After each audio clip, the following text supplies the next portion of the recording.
Welcome back to We Got Goosebumps, a podcast dedicated to landmark horror series for children, written by R.L. Stine back in the 90s. I'm a middle-aged man who loves painting and upkeeping his figures or his own family. It seems a little bit more pointed than normal. Like this seems... What? This seems like this is directed at me specifically, whereas normally it's just generalized. Whatever. I'm Dylan. You like hey, I'm a dummy. I'm Travis. How's it going, everybody?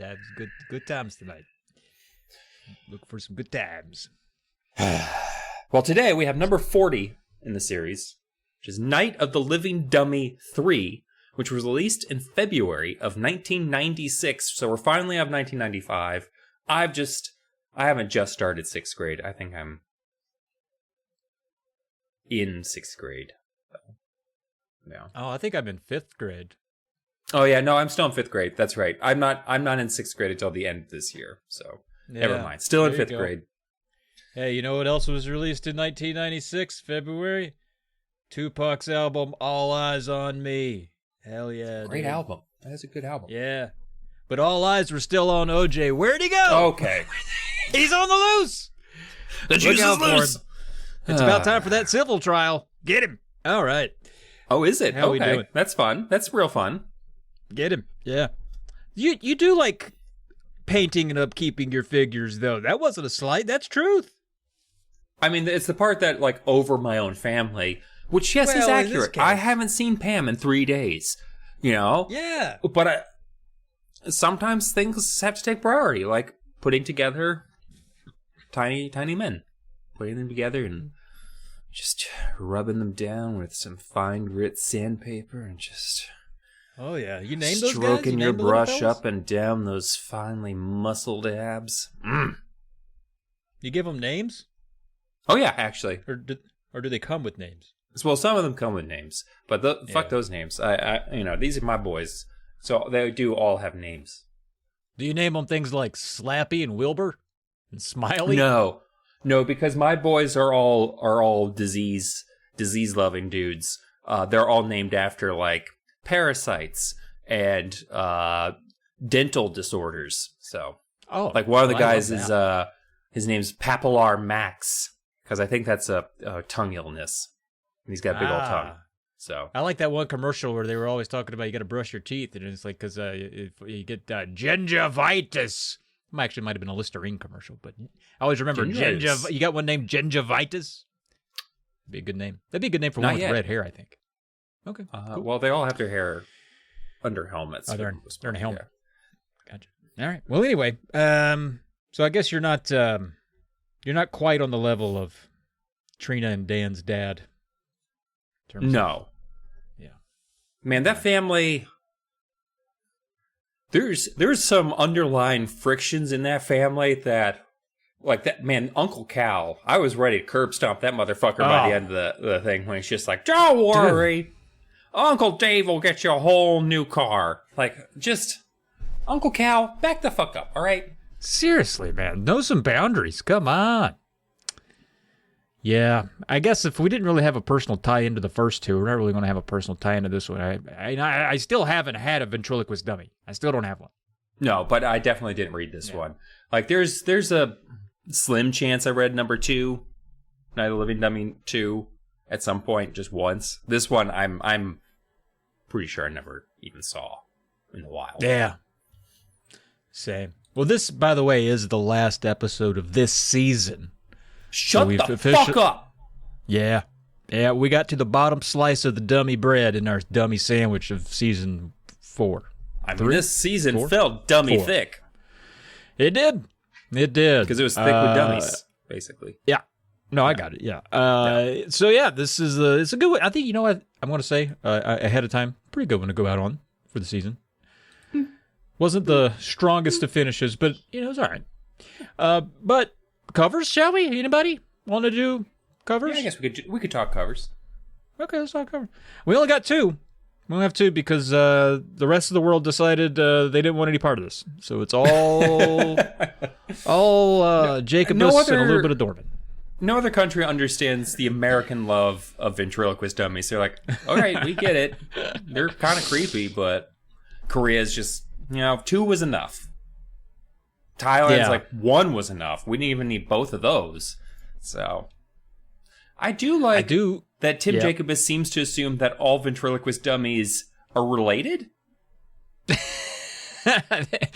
They're all descendants of Barack Obama's great-great-grandfather, I think. I guess. They have the high cheekbones there and some semblance of they all do look alike. There's a single template for dummies that Jacobus is going after. I mean, a lot of different expressions and things but man, they all look like Slappy, but like it's like a Slappy family reunion. It's like that Christopher Walken SNL skit where everyone was doing questionable Christopher Walken impressions and they were made up to look like Christopher Walken, and they're all like Christopher Walken. These are all people doing their best Slappies. Like that woman is just Slappy with a blonde wig and a pink dress. 100%. Which one of these do you think is Rocky? You think it's the little blue guy down there? Because he's supposed to be the one with the evil sneer, right? Yeah. I don't know. Yeah. They all look mean. None of them look friendly. Yeah. Slappy looks like the nicest, actually. All the other ones look pretty pissed off. Slappy's the only one smiling. The one that looks like a late-night TV host in the checkered suit looks semi-friendly. Yeah. Also, I was kind of hoping to see the very faintest sign of a crack on Slappy's head to show that he had been put back together. I think that would have been a nice touch. Not complaining that it's not there, but it would have been a nice touch. Although then he'd have to remember where Slappy's head, like, did it crack? On the sides or the front. Yeah. And he's like, I'm not looking. I'm not reading this shit. It's bad enough I gotta draw it. I'm not reading it too. Jacobus, God. I do like this cover though, because it kind of, if you were into the dummy lore at the time, the previous 2 books, you're really just dealing with at most 2 dummies at a time. And then here, you're already used to the mischief and the stress that these little dummies put you under. Now you got a book, you look at it and you're like, oh my God, there's freaking 10 of them? Well, what kind of story is this going to be? This is going to be crazy. So I think the number of dummies, obviously they're in the story, but on the cover is like, oh, okay, I see where this is going. We're getting dummy crazy up in here. I feel like, because I just looked up the first cover because I couldn't even remember what the first cover was. I remembered Night of the Living Dummy 2, where it's just Slappy in the most horrifying little girl's room of all time. The horrible, I think, green wallpaper and the pink carpeting. Oh, yeah. But the first one is literally just kind of like Slappy, a close-up of Slappy's face coming out of the shadows, like, and he's just like super. Right. And I feel like Tim Jacobus got further and further away from that Slappy as he's like, gets to, like, by the third time he's a very bulbous headed. He kind of looks like a bowling pin, an upside down bowling pin now. Where I feel like he had a more traditional round ventriloquist dummy head at the beginning. He's gotten more and more cartoony and goofy looking as time's gone on. That's a fair assessment. I like the look of the attic. It's good. Yeah. A lot of rundown for it. Like, drives it home. Nice perspective. I'm into it. It's not my favorite in the world, but it's pretty good. Yeah, pretty good. And then Dorman swings in. This is pretty recent, I think. I want to say in the last couple of years. I should have wrote down the year. I did not. But yeah, it's a closer up view of Slappy kind of hanging out in the chair, cobweb hanging off the chair, and all the 4 dummies are in the background. And I want to say the one on the far left, Rocky was described as wearing red, right? I think so, yeah. I think that one's definitely Rocky, yeah. So Jacobus he just didn't put the Rocky in there, or either that didn't draw it and Stein described him without him being on the cover. So I don't know. I mean, in theory, you can change their clothes. So, I mean, he could be, I don't know. Yeah, that's true. Although, again, people keep fucking forgetting his shirt's painted on. That's right. This is the 3rd book So the sixth cover attempt. The shirt's painted on. It was 2015. That was the Dorman. The Dorman year is 2015. Yeah, and he's also not painted on. He's very much a cloth shirt, very baggy. He looks like he's wearing my clothes. They look too big for a dummy. But yeah, the dummies in the background got some good looks on their faces. I kind of like them all having sinister guys. I think I like this one more than the other cover. Although both of them have... I feel like the dad would have done a better job displaying his dummies in his dummy museum. Other than both of these setups up look like, his dummy museum. That's like what his mom sarcastically calls it. It's just like, oh yeah, his dummy museum. Eye roll. You want to go check it out? Do you want to go upstairs and look at Daddy's dolls? Remember when you had dreams of being a ventriloquist? Yeah, Dad's he's a real something. Yeah, you're leaning more Dorman? Yeah. I could see a case for Dorman here. Yeah. That one girl dummy, too, is, really fucking intense. She's the only dummy that seems to be staring, leaning and staring straight at the camera. The more I look, I think I like the Dorman one, too. Oh, shit. I think I'm going to go with Dorman on this one. I hate to do it. I love Timmy J's, love his style. But Dorman's got more of a sinister vibe. I mean, Timmy J's won 35 out of 40 times. I feel like it's okay for him to lose occasionally. It's true. That's true. Plus, then people will stop accusing you of favoritism because they're constantly saying that about you. They're just like, "Oh my God, Travis and his favoritism. Oh, he's a real Jacobite." He really is. That's what they call me, old Jacobite Trav. Yep. But anyway, well, plot never hurt anybody. I was trying for a dummy expression. It doesn't play well on radio or if you're not looking at me. But I was going. I was looking at this sheet. You were doing. You little dummy, you little tramp, scamp. Chapter 1. So we're back to having real siblings again, not those bullshit we hang out so much or we look so much alike or my dad made us in a robot laboratory and we actually are technically related because we're a robot together. I'm still glad he's keeping the trend up of having at least one kid be fat. Oh yeah, she's she's described as having a real big dumper, just walking around knocking shit over. Sorry. Just knocking shit over. Every time she turns a corner, she's like, "Oh my God, Trina, fucking let us know when you're backing up, all right? You knocked over a car." Just. Yeah, I guess she's a little chubby or whatever, and her parents are like, "Don't worry, you'll lose that weight due to your crippling insecurities." And she's like, "Yay! Once you start middle school next year, everything will be much worse." Yeah, unfortunately. Poor so gal. It's Trina and her brother Dan. Trina's the one who's 12 going on 13 or 13 because that's the older one usually. Dan's 10. So you can always tell all right, so this one's going to be tagging along more. Whereas the last book, the younger sibling was 8. So she more just kind of was a younger sibling spice throughout the book. Whereas Dan, he's closer in age, so he's all over the fucking place. But he's a little small, weaselly little shit. Constantly scurrying about like a mouse. She gets real aggressive about it at some points in the chapters where she's just his little fucking mousy face looking around, twitching his nose like a little mouse. God, I wish I could kill him. So Trina and Dan going up in the attic, which is where their dad keeps his old dummies. So he used to perform with the dummies. He used to make them laugh and dance or whatever on the big stage. Although this might be in a later chapter. We'll skip that part for now. So, but he keeps them. Does he collect them, or are these all ones that he used during his act? Was he as Jeff Dunham and he had 17 of them or whatever, or did he have question. 2? I don't remember. I think he might have picked up. I think some, a little bit of both. He's still collecting them too. Yeah, because he picked up. Some. I mean, he did grab him out of the trash. I guess, yeah. So, but he doesn't perform anymore. He owns a camera store. No more performing for Dad. His hopes and dreams are dead. Long dead. So dead. Long dead. He's just sad all the time, constantly crying. staring at the wall for hours at a time. Like he'll like crack open a beer and it'll be warm before he even starts drinking. It's really sad, actually. Yeah, that is sad. No, it's just sits there and cries.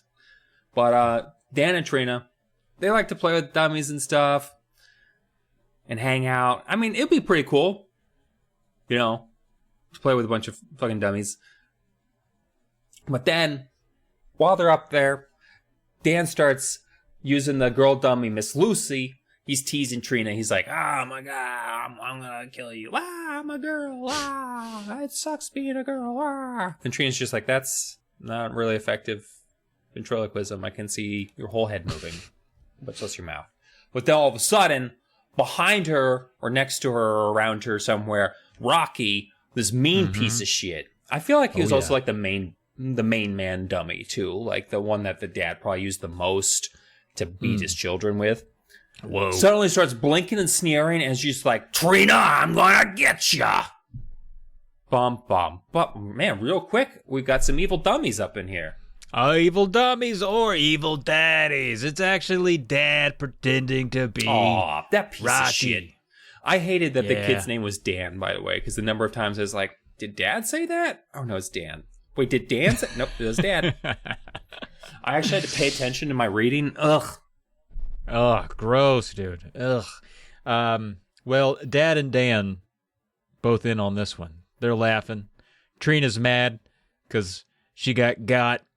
And she's like, well, you're both dummies for tricking her, and it's a whole thing.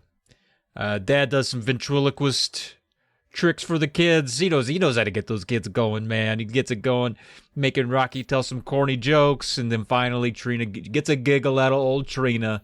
Dads know how to do it. You got to end it on a laugh. You got the laugh out of her. He's like, all right, both into the comedy, Yeah. He's like, you little scamps, I love y'all, and he gave them both noogies. And then he's like, hey, kids, come check this out. You know how your mom sequesters me and my wild passion for wooden dolls up here in this dim basement? It's also where I keep my workbench if you kids want to come over here and peek. You also know how me and your mother, we share a credit card. I'm not allowed to buy new dummies, so I fished this motherfucker out of the trash. Come here, look at this guy. I found him in the trash. And he pulls the dummy out, and he's like, now, you had an old busted noggin. I don't know what happened to him. Looked like somebody tried to exorcise a demon out of him or something. But I got his head back together. I put a little glue on there. You can't even tell. And this new dummy is described as having bright blue eyes, a little chip off the old lip, a crooked smile, and scuffed black shoes, reminiscent of a dummy that we've talked about on this podcast before that goes by the name of Slappy. But this one isn't getting named Slappy today. Not Mr. Wood? Or Mr. Wood. Speaking of Mr. Wood. Hey, now put it away.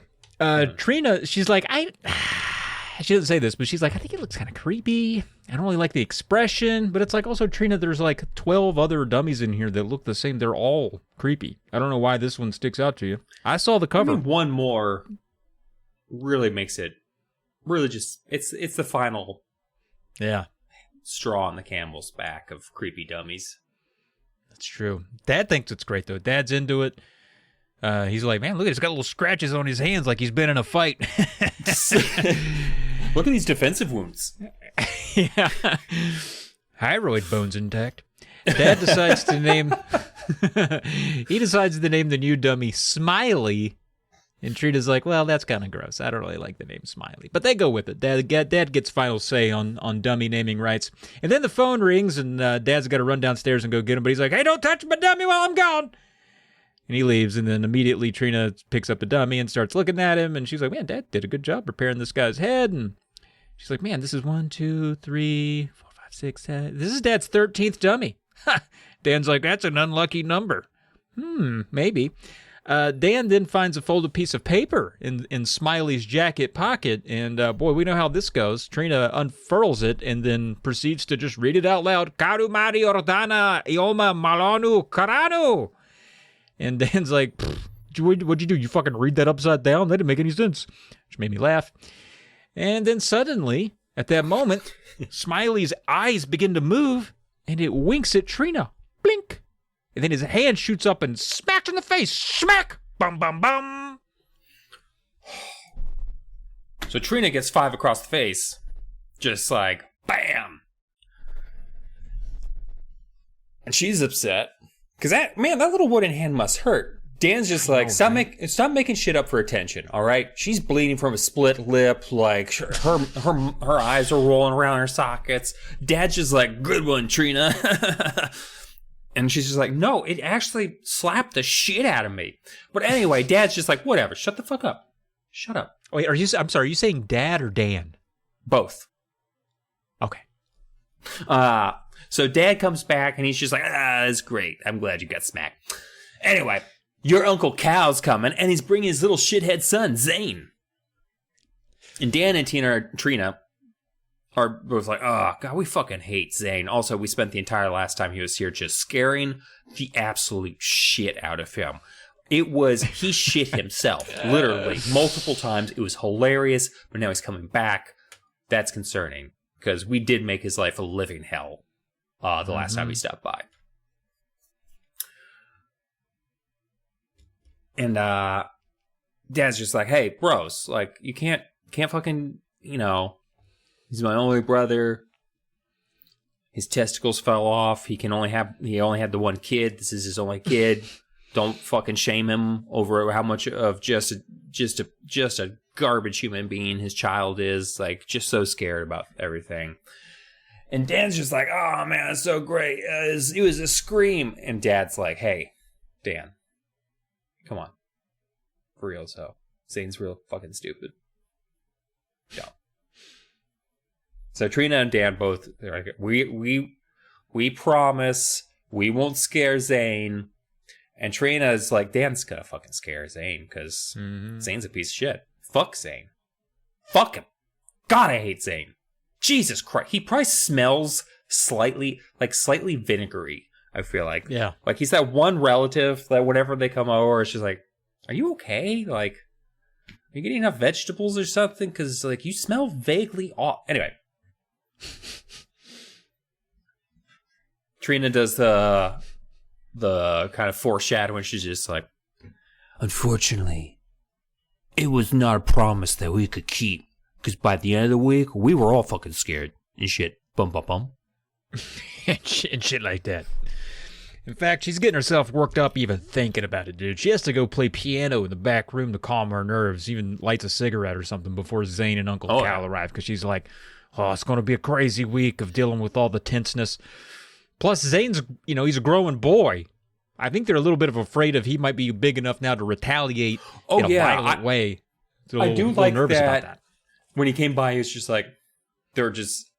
Is he gonna beat the shit out of us? Like, they were like, is he still mad? You said hi. What was the tone? Like, was it like a chipper hi, or was it a sinister?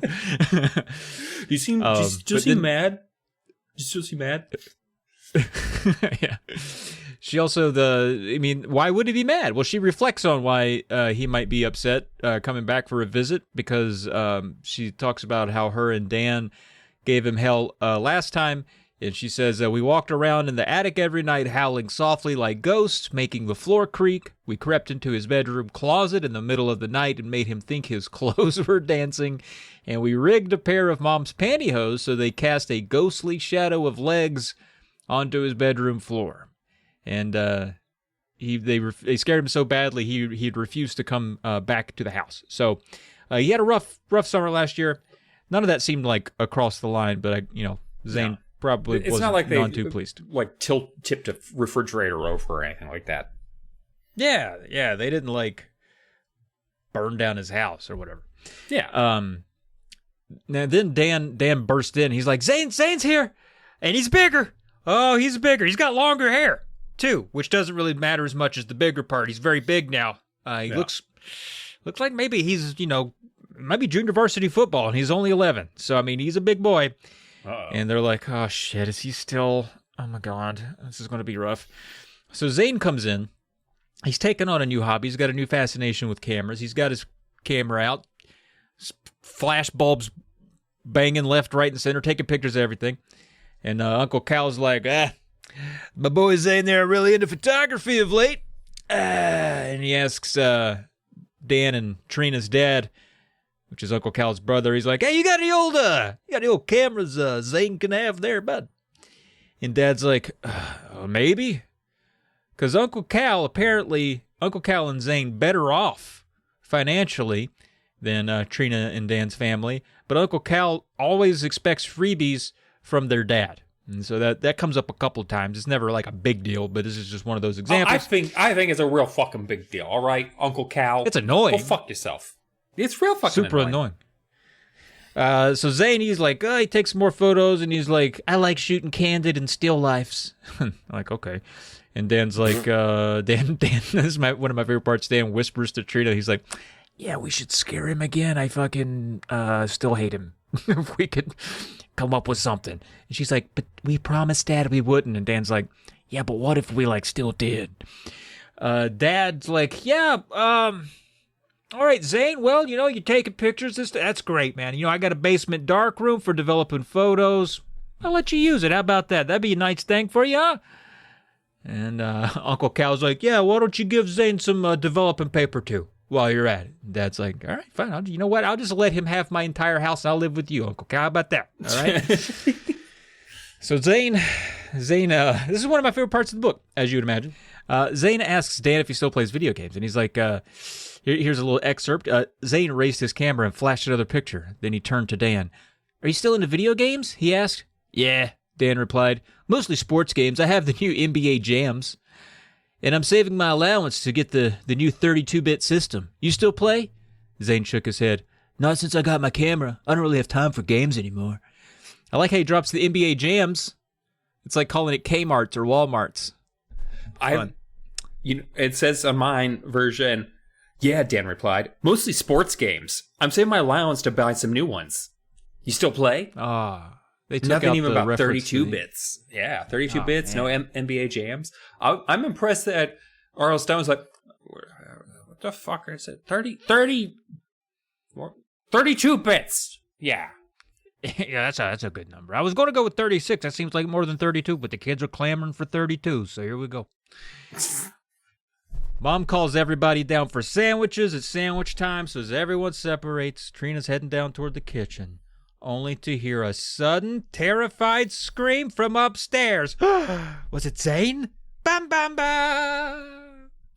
So Trina books it up to the hallway upstairs at the start of chapter 5 where we're at, and she sees Zane standing over a body on the floor.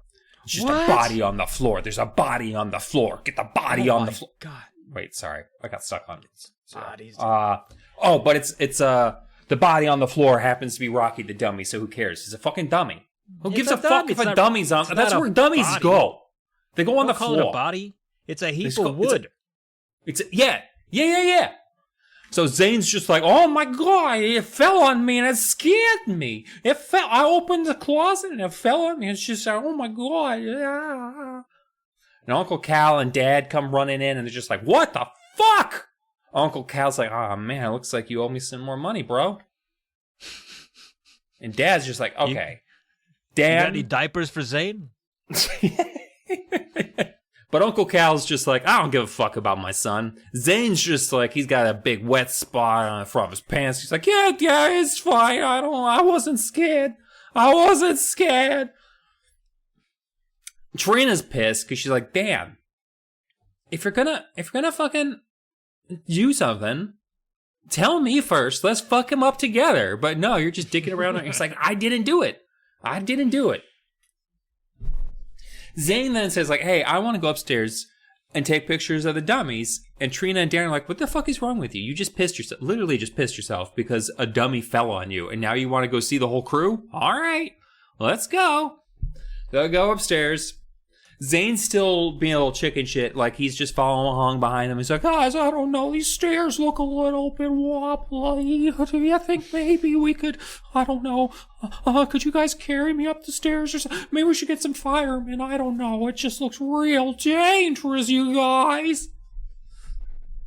Trina and Dan are just like, shut up, Zane. He finally comes upstairs. They turn on the light. 13 grinning dummies just staring at them. I'm sure all of their heads turn at once to look at them. And then their teeth just start clacking all at once. Well, I guess it's just 12 because they're putting Rocky away.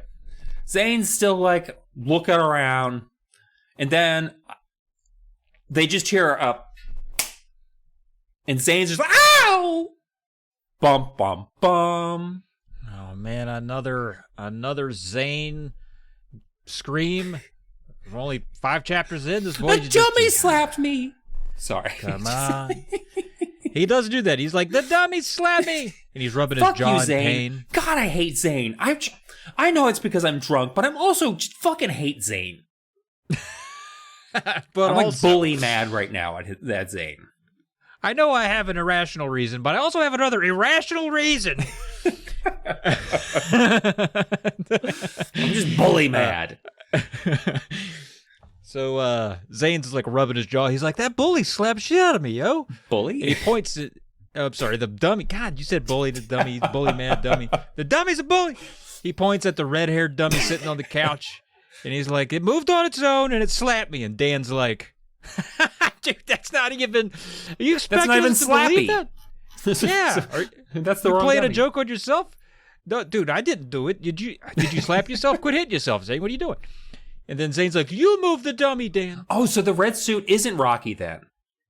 Because if he said the one with the red suit slapped him, then red suit isn't Rocky, because Rocky is still being put away. Maybe. I assumed that Slappy used the arm of the other dummy to slap him. I don't know. Well, yeah, but, okay. Yeah. Okay, whatever. I'm sorry. I don't know. I'm sorry. I wondered about this at the time. I don't know if there's a pile of dummies. It's dark up there. I don't know. But Zane's like, Dan, you moved the dummy and you hit me with the dummy. And Dan's like, it was a red-haired dummy. I'm sorry. I didn't mean to waste your time even further, but I misread. It's a red-haired dummy. So it's the Conan O'Brien motherfucker in the green suit and the red bow tie Conan next O'Brien. to Slappy on the cover. Yeah. Next to Slappy. Okay, so yeah, I guess Slappy must have reached over or something. I don't know. Yeah. Dan's like, I could have done it. I was behind the couch the whole time. And Trina's like, which dummy was it? And then they point, and she's like, oh, that's Arnie. That's one of Dad's oldest. He's not the slapping type. It couldn't have been him. Also, none of the dummies are slapping types because they're dummies, Zane. You fucking idiot. And Zane's like, well, it really did hit me. And Trina's like, well, you're ridiculous and stupid, so that's not what happened. And Zane's like, well, I'm not going to touch it. There's something strange going on here. I'm going to tell Uncle Cal. Or he says, I'm going to tell my dad, which would be his uncle. Yeah. Trina's like, no, don't. We'll get in big trouble because we're not supposed to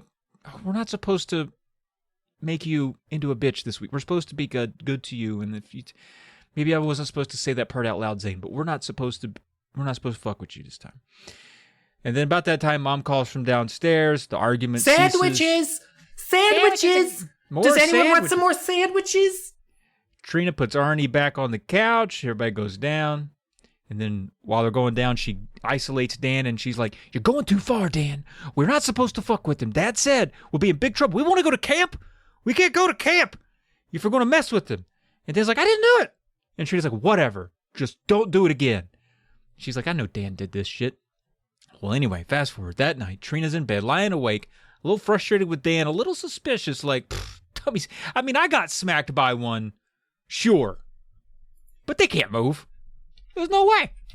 So she drifts off to sleep, and she hears little footsteps. Then a raspy whisper right beside her ear. Trina!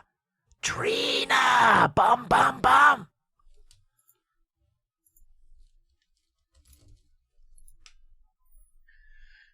Zane's fucking really like, I don't know, man, like Macaulay Culkin and Good Son at this point. Blonde-haired little weirdo. Oh, sorry. Spoilers for the next sentence. So Trina wakes up. She's just like, oh my fuck! It's just some fucker's whispering in her ear, and it turns out it's goddamn Zane just sneaking into a 12-year-old girl's bedroom being like, hey, Trina, I had a bad dream. He didn't really have a bad dream, but he did think that he heard whispering voices from the attic, and now he was going to go wake up her dad, or his dad, someone, I guess, to tell them that he heard fucking dummies talking upstairs. And Trina's just like, dude, are you come on, man. Like, I can't. stupid. It's just stupid. And he's like, well, I guess I never sleep well in new places, and plus this place is very scary. I wonder why I think this place is scary. Trina's just like, all right, fine. Whatever, I guess that's partially our fault. And they're trying to listen together to hear if there's any fucking talking in the attic. But then they don't hear anything, so Zane's just like, could we have a bowl of cereal? And Trina's just like, what the fuck, man? What? It's like midnight. It's too late. Yeah, what are you doing? Sugar, Zane. Zany baby, no, dude. Oh, eating cereal. When I was a little boy, eating cereal used to calm me right the fuck down, Trina. Trina's just like, Jesus, fine. I'll go get you some cereal and come down with you, you chicken shit. And it's dark, because they used to have a nightlight on the hall, but burned out. And Trina's like, all right, you know what? I guess Zane's not that bad. I guess. But, I'll try and make Dan stop bothering him so much. And they're creeping down in the kitchen, and Zane's continuing to complain about how fucking scary it is. And Trina's just like, I guess it's scary, you know. I guess I can see how that might be scary to anyone, not just you. But then they get into the fucking kitchen. She's about to get for the light, and she sees a figure slumped over the kitchen table, and Zane just shits himself, just lets one out. It's awful. It is the worst sound anyone's ever heard. And it's both wet and dry. It's really strange. It's great. It's great. So then Trina, for some reason, she's like, is it my dad? So she turns on the light, and then both she and Zane just like lose their shit. Rah! Bum bum bum. Sorry, I forgot that you wanted me to do the bum bum bums too. I needed it. That's how I run off bum bum bum. The lights are on, and she immediately recognizes who's sitting at the kitchen table with their head propped in their hands. And it's not Dan, and it's not Dad up late hitting the whiskey because he hates Uncle Cal so much. No. It's the dummy, Rocky. She recognizes that red and white striped shirt, and she's like, the fuck? Zane's like, how did Rocky get downstairs? And Trina's like, fucking Dan. Dan's at it again. He's going to get us so grounded. Zane's like, well, how could Dan have known that we'd come down here? Trina's like, I don't know, he got lucky. He fucking got lucky. Yeah, this is the way he is, Zane. This is the way he is. He bides his time. He's patient. He's probably upstairs on his bed right now, just on the edge of it, just waiting to hear us scream. He's probably giggling. That little shit. And she's so mad. And she's like, I know what? I'm going to go talk to him right now. And so she pounds up the stairs, and she's going to go into his room, and she's going to confront him, and she's going to say, Dan, listen, this is not the time for pranks. And Zane's really quiet. And they go up. She follows him to Dan's room. And Dan, sound asleep. Or so it seems. I mean, anybody could play asleep. Oh, yeah, it's easy to fake me to sleep. I do that every night. Yeah. Lying on his side, breathing, mouth slightly open, really selling it well. Trina whispers his name. Evan's like, Dan, I'm going to tickle you. I'm going to tickle you. I'm going to tickle you. I know you're awake. I'm going to tickle you. And she was expecting him to either jump up or react or even try to scare her. But he doesn't move. He appears to actually be in a deep sleep. Shit. Is he dead? He's dead. Well, Trina's finally, she's like, well, shit. I guess he's not faking. Which also, it's like, Trina, he could have set this up and then went to bed hours ago. Yeah, 100%. He could still be him. But she's like, well, Zane, we just should go back to bed. And Zane's like, yeah, okay. I don't even want my cereal anymore. I'm kind of over it. And she's like, great. Well, thanks for coming to wake me up for no fucking reason. And then they reach the doorway. Trina sees something move out of the corner of her eye. And a familiar face appears in the hallway. And who is it? It's Rocky. And he's like, Adrian. No, it's not that Rocky. But the dummy somehow followed them upstairs. Bam, bam, bam. So Trina and Zane, they both shit themselves because they see Rocky. And then they realize the dummy's not walking on its own. And that the dad is carrying Rocky by the back of the neck. And he looks crabby and mad like dads do when they wake up at midnight and find out that their kids have been playing with their dummies. Dan wakes up. He's just like, what's good? What's good? Why is everyone in my room? Dad, what's going on? Why do you have a dead child? And Dad's like, I heard noises downstairs. Rocky was sleeping at the kitchen table, and he doesn't sleep at the kitchen table. It makes him crabby. Like, guys, knock this shit off. Stop scaring Zane. He's got a real weak constitution. Dan's like, I didn't fucking touch the dummy. Trina's like, it wasn't me. Zane didn't do it. Dad's just like, I can't stand children. Like, it's like 12 years too late for the vasectomy. I wish I'd gotten it sooner. So, I do find myself like empathizing with his dad a lot, even though it's frustrating that he just obviously can't see the truth, which is bad shit.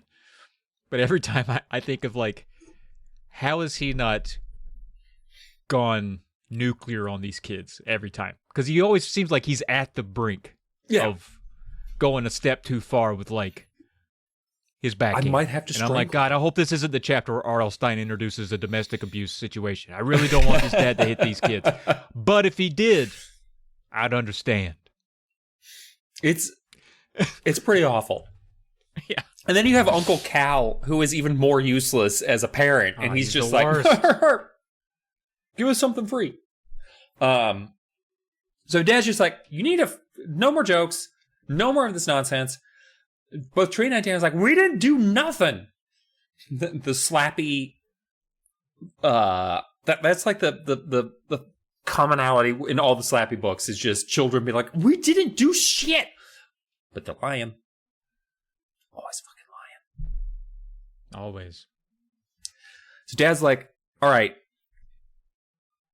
you keep this up, no summer camp. And both Dan and Trina are upset because they've never gone to summer camp before, and this is the first time they get to go summer camp. And honestly, for Trina, she's only got like 1 or 2 more shots to go to summer camp, I feel like, before she has to be a counselor. So, yeah. They can't miss the summer. Jelly Jam. That's true. And then he's like, I'll give you one last chance. And he sends them back to their rooms. And Trina just hears him muttering to himself as he's going to take Rocky back up the attic. She goes back to sleep, but the whole time she's just like, I know Dan's doing this. Dan's just trying to get back at Zane. Zane is really awful. I understand why he would do it, but whatever. So she has a rough night trying to get to sleep. Wakes up the next morning. It's like,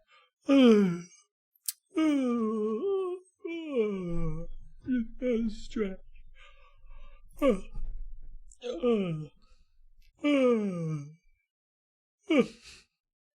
She gets out of bed, goes down the stairs into the kitchen, and just turns on the whole kitchen light again. And fucking Rocky's at the goddamn kitchen table again. Goodbye, sleep summer camp. Bum, bum, bum. Hey, Adrian, I did it. Now, Trina, she sees him there, and she's like, oh, shit. She looks around. No one's down here yet. Okay. She grabs Rocky, and she hauls his ass right back upstairs to the attic and puts him in there before anyone else can come back down. Whew, crisis averted. And she goes back downstairs. Then Mom comes in for breakfast, and Trina's pretending like everything's normal. Mom's like, well, good morning, sweetheart. How you doing? And Trina's like, fine. Everything's good. No dummies down here today. And Mom's like, okay. Mom doesn't even know that shit's going on. Yeah. Because Dad probably just came back to bed, smelling like booze again. And Mom's just like, oh, God, he's up drinking again. But that's Trina's why he caught them. He was in the den with a fucking Jim Beam. Polishing his pistol, yeah. And that's not a euphemism. He really had a gun. Well, anyway, she's pretty relieved. She got him out of there just in time. No one saw it. Dad can't get mad. Didn't see it. No harm, no foul. But she's determined to keep the peace, so she's declaring it. This is Be Kind to Zane Day, okay? Dan, listen to me. We have to be good to this kid. We have to go to summer camp. Please, God, Dan, be on my team for once. So after breakfast, Dad heads off to work. Mom, Uncle Cal, they're going to the mall. Trina, Dan, and Zane home alone. Just the 3 kids. Zane busts out his camera. He wants to take some pictures. This is actually a pretty fun part of the book because Zane is a dweeb. And he really just he wants to take pictures of still life and candids, which made me think like, oh, he wants to go outside and take pictures of like bugs and leaves, maybe some animals, maybe get some nature shots. No, he wanted to photograph the moldings and banisters in their house, which made me laugh. That's the most like peculiar thing a kid could think to take pictures. I can't tell if he's fucking with them or if he's also just the worst little dweeb. Like, is he just wasting their time with like, come on, guys, you want me? Because he knows they have to be nice to him. And so he's just like, hey, guys, let's take pictures of the crown balustrades. It's going to be great. And they're like, no, what the fuck? Be normal. And they have to go along with it because they're trying to be nice to him. Collection? They're doing it with a smile. They're like, oh, that's great. Yeah, good shot. Yeah, oh, yeah. And he's like, you have a ladder? They go get a ladder for him. They're like, oh, great. Oh, that's a crown molding. Yeah, it's very cool. I don't know. For all the kids out there who think that you can see pictures that you take pictures of immediately, no. This is back in the day where he's just taking pictures and they can't even see what he's taking pictures of. He's just like, that one's going to look great in 4 to 6 weeks. Mm-hmm. And he spends a long time lining up the perfect shot, trying to get the lighting and the angles. And the kids are like, so bored and so mad. Now they want to get back to bully. They're like, maybe camp's not worth it. Let's just bully Zane. Well, he finishes the roll of film, and he's like, hey, let's go down to the basement. Your dad said that I could use his darkroom to develop my photos. And they're like, okay. So they go, even though it's the nicest day outside, it's March. It's early in the year. It's the prettiest day so far in the spring. Yet they're inside helping this kid develop his pictures of moldings. This is a process that takes hours, by the way. This is not to develop a roll of film. They kind of left that part out because I feel like that would not happen in the time that they have. Right. But yeah, it's just hours of sitting there while someone, again, is doing something you can't see. Pretty much. Until you do the photo paper stuff. And they go down there. Zane apparently has some experience with this, so he mixes the chemicals and sets up the trays and develops the film. And then when the photos first begin to appear, Zane, who's pretty excited about seeing all his moldings and his banister rail pictures, he starts to fade a little bit because he's like, wait a minute. These aren't of moldings or banisters. These are all close-ups of that goddamn dummy Rocky. And there's dozens of him. Just Rocky and his sneering face. And Zane's like, who took these? Who took my camera? And who took pictures of that stupid dummy? And Dan's like, well, it wasn't me. And Trina's like, well, it wasn't me. But deep down, she's like, well, if none of us took the pictures, then who the fuck did? Bum, bum, bum. Gotta read the next chapter here. What's going on here, guys? The dummies stared back at me blankly. None of them replied. What's the story? I demanded. My eyes moved from one dummy to the next. Come on, guys. Speak up or I'll come back here with a buzzsaw and give you all haircuts. Silence. I paced back and forth in front of them, gazing at them sternly, my arms crossed in front of my chest. It was late in the afternoon. The sun had begun to lower itself behind the trees. Orange light washed in through the dusty attic windows. I had crept up to the attic to search for clues. Something weird was going on. How did all those photos of Rocky get onto Zane's roll of film? Who took those photos? The same person who kept carrying Rocky downstairs and sitting him where he would frighten Zane. It was Dan, right, guys? I asked the wide-eyed dummies. Dan came up here, right? I searched the floor, the couch, under all the chairs. I didn't find a single clue. Now I was questioning the dummies. Of course, they weren't being very helpful. The fucks. Stop wasting time and get back downstairs, I told myself. I turned and started to the stairs when I heard soft laughter. Huh? I uttered a startled cry and spun around.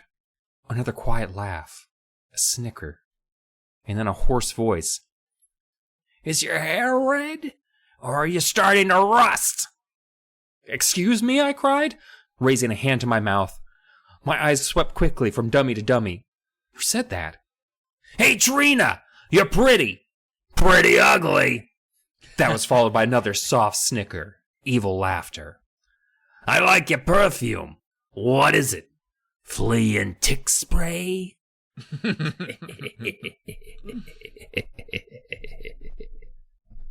My eyes stopped on the new dummy, the one Dad called Smiley. He sat straight up in the center of the couch.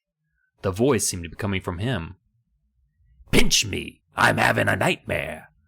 Or is that really your face?" I froze. A cold shiver ran down my back. The hoarse voice did come from the new dummy. He stared blankly at me. His mouth hung open in a stiff, unpleasant grin. But the voice came from Smiley. The rude insults came from Smiley. But that's impossible, I told myself. Impossible. Ventriloquist dummies can't talk without a ventriloquist. Right? This is crazy, I stammered out loud. And that the dummy started to move. Bum, bum, bum. Bum, bum, bum, bum, bum. Trina screams when she sees him move. But it's only Dan. That's right. It was Dan. He was behind the couch. And Trina is mad, furious, shaking. She's like, "You scared me half to death, you little shit." And to her surprise, Dan doesn't laugh. He looks confused. He's like, "Who made those jokes?" And Trina's like, "You did it, you fucking idiot. Don't lie to me. You were over there making the jokes. You were the one being the dummy.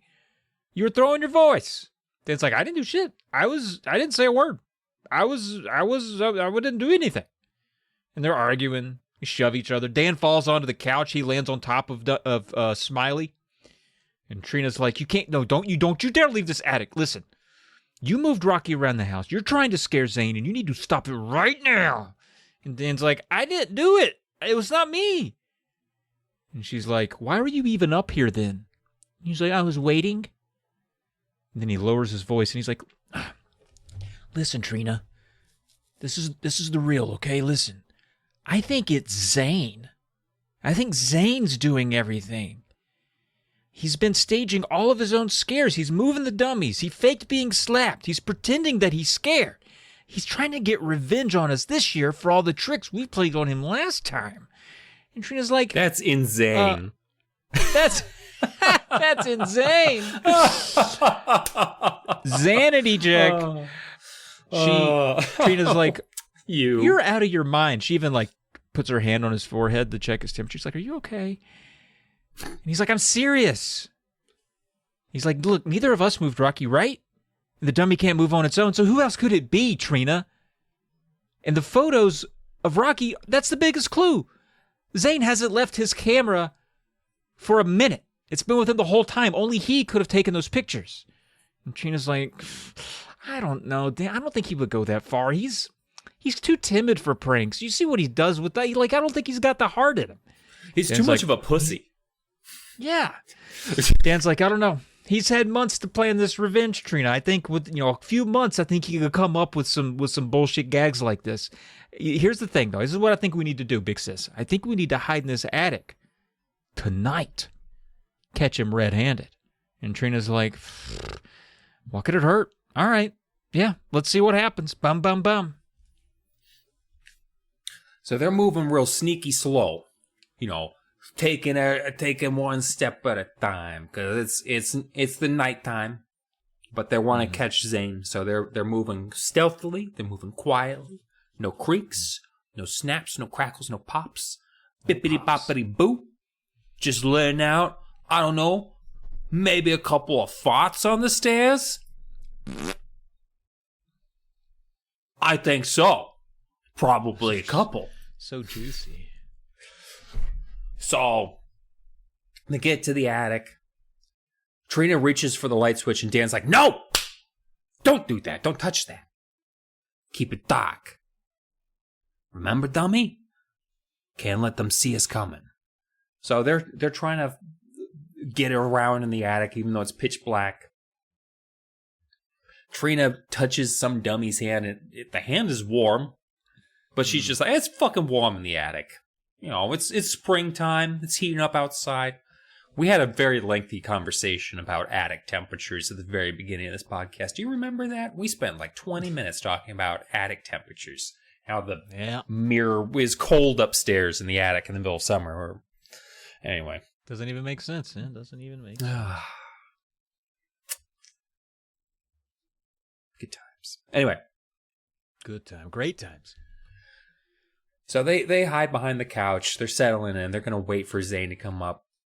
Trina's getting a little sleepy because it's, super fucking late. It's hot, stuffy. Mm-hmm. She has a little bit of a recall moment thinking about dinner time. Dan's just like, look at all these pictures of this fucking dummy that I didn't take. And Uncle Cal is such an awful dad because he's just like, whatever, pass the sandwiches. And Dad is just like, okay, bro, what if Zane is actually Dad's kid, not Uncle Cal's kid? Zane's his bastard child. Could be. Because he's so clingy towards Zane. He's like constantly like, do you want a new camera, buddy? Do you want a new thing? So that's true. Could be. Dad is... I also love how the dad is just like, you too, I said one more time, but I guess I can't prove this was you guys. And he just glares at them. But now they're upstairs. Dan and Trina. Trina's starting to nod off, but then she hears a sound. And she wakes up. She hears the sound of soft footsteps. Like the sound of an orphan child sneaking up to the side of your bed with a knife in its hand. Oh, God. And her eyes are getting used to the darkness, and the only thing that she can think is, motherfucker, they're all alive. All those dummies. Dun, dun, dun. Yeah, so she jerks awake, and the attic is silent except for that scrape of footsteps across the floor. And she's like, wait a minute, that's not dummies. Dummies don't have... Dummies' footsteps sound different. Or they don't sound at all because they're dummies and they don't walk. And then she looks and she sees just one figure, a single person creeping through the darkness. She looks and she's like, it's probably Dan. And then she looks and she's like, oh, wait, no. Dan's still beside me. He's up. He's at him. He's alert. He's kneeling. He's tense. Eyes fixed in the room, looking at the figure. He raises a finger to his lips to say, shh, Trina, don't fuck this up. And they're crouching in the shadows. And those footsteps, they're drawing nearer, nearer. Shoosh, shoosh. I don't know how the footsteps sound. I'm making it all up. And now they're only inches away from them. They're like, she could reach out and touch their leg. And she's squinting. She can't make out who it is. The couch is in the way, but she's like, there's somebody right there. I see their foot. And then comes the sound. A clunk of wood striking wood. Two dummy hands knocking together. Then a soft little rustle of fabric. The dull thud of heavy shoes brushing the floor. The figure then starts lifting up one of the dummies, hoisting it over his shoulder. The shadowy figure turns and then tries to head back toward the attic stairs, and Trina, now she's inching out from behind the couch. Dan's following right behind her. She's so scared she doesn't know what is it, who is it? She fumbles for the light switch. Figure's almost at the stairs. She reaches, trying to get the switch. Get your fingers, click, she gets it. The light comes on, and then Trina and Dan both scream at who they see with the dummy slung over his shoulder. Bum, bum, bum. Oh, my God. It's fucking Zane. Turns out, Dan might be right. Was right. Zane's got Rocky on his shoulders. Trina and Dan's just like, Zane, what the fuck? And Zane's just like, holy shit! He shits himself again.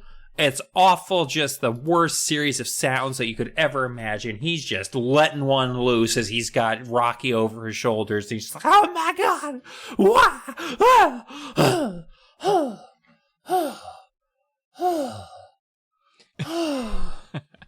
Trina and Dan are like, you were the dummy behind all the dummy stuff. And Zane was like, I did it. I did it all. It was all me. And Trina's just like, listen, dipshit, we almost didn't get to go to summer camp because you fucker. And Zane's like, I'm sorry, but you guys were dicks to me last summer, so, fair's fair. And they're like, all right, but no more of this nonsense. Truce? And he's like, truce, and they shake on it. And they share a big laugh, and it's like the freeze frame of a comedy show from the 80s, and it's great. It really is described like that. Like they do high five and they squeal. And then we just get a nice little moment at the end of the book where they're just like, and the rest of the summer was fantastic. Bum, bum, bum. Yeah. And Trina's just like, I'm glad that all the scares are finally over. But she's unaware that the real horror is just about to begin. The real horror. Because it's chapter 15, so it's time for the fake out stuff to stop. Although, right. Now I will say, when Slappy is just fucking with Trina, I think that was just Slappy. Because Zane wasn't up there. She's just up there, and the you're pretty ugly. That was Slappy, and she just never. Yeah. Because there's no way that was Zane. So. Yeah, I think Slappy's doing all the slapping. Oh yeah. Every time somebody's been slapped, I don't think Zane's had a hand in that. So anyway, next day, Trina, Dan, and Zane going on a long morning bike ride. You know how kids are; they get together, go for long morning bike rides, and then they do yoga, and then around 11:30 they get brunch, mimosas. They're enjoying the warm breeze. You know, it's a good day. It's early spring, and start following a dirt path through the woods. Feeling pretty good. You know, this feels like the post credits of a happy ending. Dan's showing off, pulling off wheelies. Zane tries to copy him, but he crashes into a tree. And but they're having so much fun. They're so happy that the stress of all the gotchas have worn off. And so instead of complaining or groveling or whatever about hitting the tree, they're laughing, having a good time. And they go to a small pond, and Zane's like, "Ooh!" He pulls out his camera, starts photographing all the different melted ice and the weeds. He sees a chipmunk. He's excited. He's taking all these pictures, and then they go back home. And on the way home, Zane, he sees an old mossy stone well in the backyard. He likes it. He thinks that looks pretty cool, and I have to agree. He pops a Woody. Oh yeah, I think that'd be a good opportunity to take a big picture. And he runs over there, and he's going to photograph it. And they're like, I wonder how far down it goes. And the kids are like, I don't know. And Zane's like, well, I'm going to drop a rock in here. And they wait, and they hear a distant sploosh. He's like, that's pretty deep. It's pretty deep. Anyway, so then they head back upstairs, go inside. And on the way in, Zane going toward his bedroom there in the Hell House, he's frozen in shock at his bedroom door. He doesn't really say anything. He literally just stands there, mouth agape. And Trina and Dan rush over. They're like, what in the hell's going on? And then they all three scream in horror at what they see inside the bedroom. What the fuck happened? This was going great. Bum, bum, bum. Room's trashed. Shit's everywhere. God. Clothes everywhere. Books everywhere. Books. Rocky is just like chilling on the clothes like, did you want these clothes? Too bad, because I peed on them. I'm a dummy. So there's no real pee, because like dummies can't actually. Right, they can't. They don't. But the idea behind it, it's the idea that he thought he peed on your clothes that's upsetting. It's malicious. So they're freaking out. Mom comes rushing in because she's just like, what the fuck's going on in here? Oh my God, does anyone need any sandwiches? I can get you guys some sandwiches. I'm sorry. In the first chapter or the second chapter, she literally mentions, does anyone need sandwiches? Like 3 times. And it's like, Mom, she wants to give them sandwiches. Down. Give these kids sandwiches. So Mom's just like, what the fuck? I hate all of you. All of you. All of you are the worst. Zane's just like, we weren't even here. I don't know who did this. Because the 3 of us, we were out biking our rides. So I don't know. And Mom's just like, hey, well, I didn't do it. And I'm like, Mom, we know you get into the cooking, Sherry. So are you sure you didn't do it? And she's like, you need to shush. So Trina just stares back at Rocky and she's just like, who or what could have done this? Bum ba dum ba dum ba dum bum bum. So it's a pretty big deal. This harkens slightly back to Night of the Living Dummy 1 when the kitchen got completely... Even that was way worse than this, I think. But nevertheless... Yeah. I mean, Slappy's not done yet. He does cross that line eventually. He loves it. But this is definitely... It's definitely a big deal. You know, it looks like there's been a burglary. Yeah, they even bring that up. And they spend the afternoon cleaning up the old room there, and nothing seems stolen. Everything just seems kind of smashed. Except one broken lamp, but everything else seems okay. It's just kind of like in disorder. Mom's like, I'd call the police, but there's no sign of forced entry, and this is the only room that sustained any damage. So Dad gets home. It was Uncle Cal. Like, it wasn't even Slappy. It was just Uncle Cal got super hammered and was just like, where's my wallet? And he just, like, starts tearing through his kid's stuff. He's like, where the fuck did I put my wallet? Oh, there it ain't. It's not in here. So Dad gets home. He's mad. And he's blaming Trina and Dan. And they're like, we didn't do it. And he's like, yeah, you did. Stop. Lay off the jokes. You kids, your summer camp days are coming to an end. And he grabs Rocky and that does seem like more of a punishment for the parents also, though. I know, yeah. We were going to have 2 months children free now. But yeah, he takes Rocky upstairs, throws him back into that. Well, I guess he delicately puts, because he's a collector. He takes good care of his stuff. So he puts him upstairs, and then he's like, the jokes are over for good. And then that night, Trina dreams of all the dummies dancing silently in Zane's room. I'm going to read it to you. I think it's kind of cool. She says, they waved their big hands over their heads, their skinny legs twisted and bent. They danced in silence. No music, no sound at all. And as their bodies twisted and swayed, their faces remained frozen.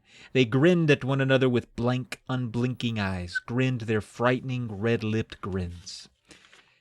Bobbed and bent, tilted and swayed, grinning the whole time in the eerie silence.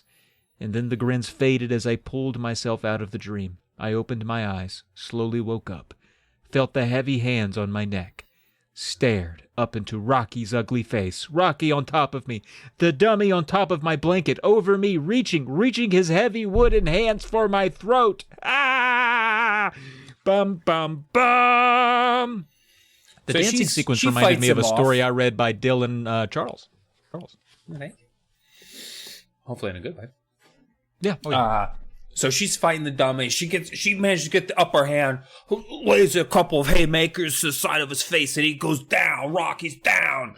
Oh, the audience is up on their feet. They're just like, oh my God, the champ's down. And Trina's just like, oh. Her parents come in. Because they're like, what the fuck is going on in here? And she's just like, hey guys, just beat the shit out of Rocky over there. He was attacking me. Dad loses his mind. He's just... Poor Dad. This has got to stop. This is out of control, Dad screams, shaking his fist in the air. Out of control! Ah! I like that he tore at his hair, too. He's like pulling his hair out of his own head. I like the next part. Mom calmed me down. Then she and I both had to calm Dad down. He's just like, it's okay. He's like, ah! Ah! So after they managed to talk Dad down from, I guess, just taking an old John List approach to the family, she goes back to sleep, goes back to bed. She's just like, I wish Dad would put a lock on the goddamn attic door at this point. Yeah. She starts to go back to sleep, but then all of a sudden, on her bedroom fucking door, she's like, oh, God damn it, Rocky. Rocky loves to knocky. Bum, bum, bum. Yeah. She's like, oh, shit, is that dummy back? That sucks. But then she realizes it's Dan, and he's like, Trina! And he runs inside, and he's like, listen, Zane was the one who put Rocky on your bed. He broke the truce. And Trina's like, what are you talking about? The tricks are supposed to be over, Dan. I don't know what's going on here, but I don't think Zane was involved. And Dan's like, it was Zane! He's trying to scare us. We got to catch him in the act. So the next night, parents are hosting a fancy dinner party. Uncle Cal, of course, Zane are there, but also cousin Robin and her husband Froggy. He's a real jokester. I think his name's Fred, but he goes by Froggy. Loves to tell some jokes. He's a real quipper. I think they're there also for Uncle Cal and Zane. It's kind of like, oh, they're here. Let's get the other local family together and meet up. Right. That's true. Yeah, I wouldn't know that part of it. I lived as an orphan. Sorry, of course Mom, you did. That's not true. No, you were an orphan. And in the middle of dinner, Zane's like, hey, guy, I'm going to go get my camera and take some pictures. And they're like, oh, okay. So he runs upstairs, but then they hear a wow! They hear a scream up there. And everyone then, oh, God, here we go again. They run upstairs to find Zane. He's standing in the middle of his room holding his camera that has been destroyed. It's all mangled and twisted. The lens is fucked up. And not only that, Rocky is sitting on the bed with loose film draped on him. And then Uncle Fred, Froggy, pops in here, and Frog's like, hey, that's what happens when you try to take my picture. But no one laughed. It wasn't funny. Okay, it was bad timing, Fry. It's all about, you got to know your audience, bud. I just love how, like, matter of fact, it was not funny. Yeah, No one laughed. It wasn't funny. Dad's looking at that camera, and he's like, God fucking damn. This has gone far beyond jokes. He says out loud to no one in particular, but to everyone at the same time. The guests fall silent. Everyone's like real awkward now. And Dad just kind of shooting some hot glares over at Dan and Trina like, you wait until Zane and Uncle Cal are out of here. I'm going to skin you kids. From top to bottom, I'm going to leave you in the shed. Let the birds peck at your flesh.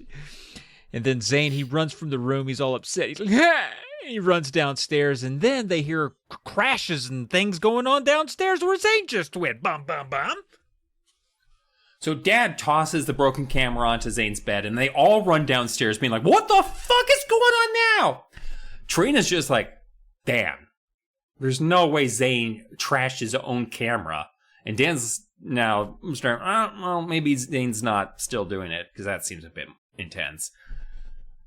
But Trina's also just like, is it Rocky? Because it's all around Rocky. Maybe there's some evil supernatural shit going down. So everyone gets downstairs. They get to the dining room and find out that dinner is everywhere.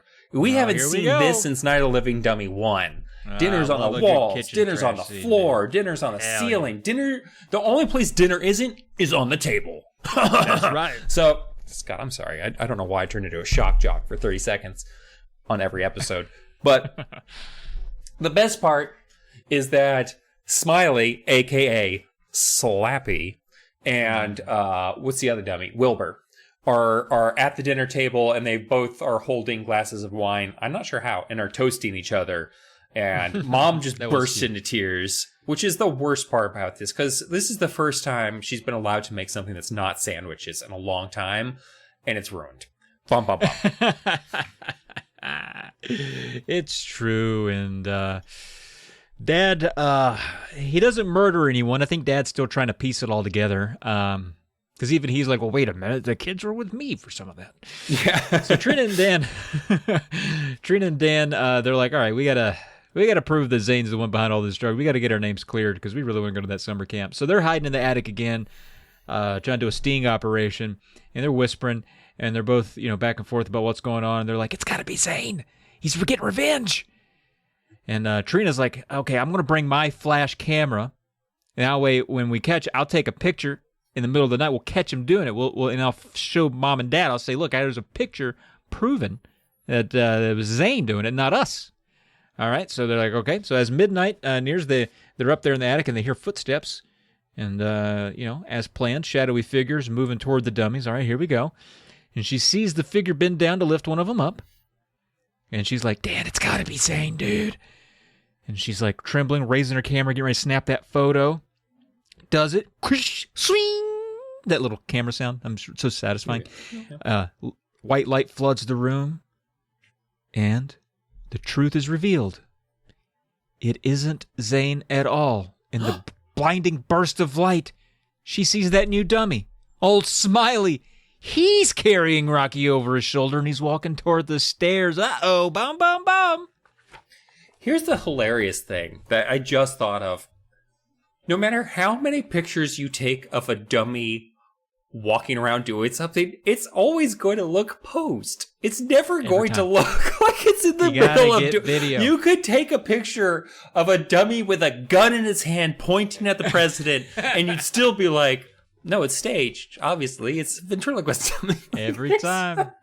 They got to get that video, man. That's what they got to get. They can have it driving a car, and you'd still just be like, oh, it's staged. Oh, yeah, that's staged. Yeah. But let's talk about a dummy that's not staged.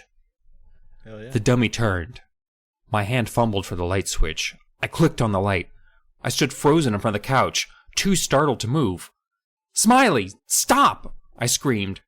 The dummy's grin faded. The eyes narrowed at me. "I'm not Smiley," he croaked. He had a voice like Andrew Dice Clay.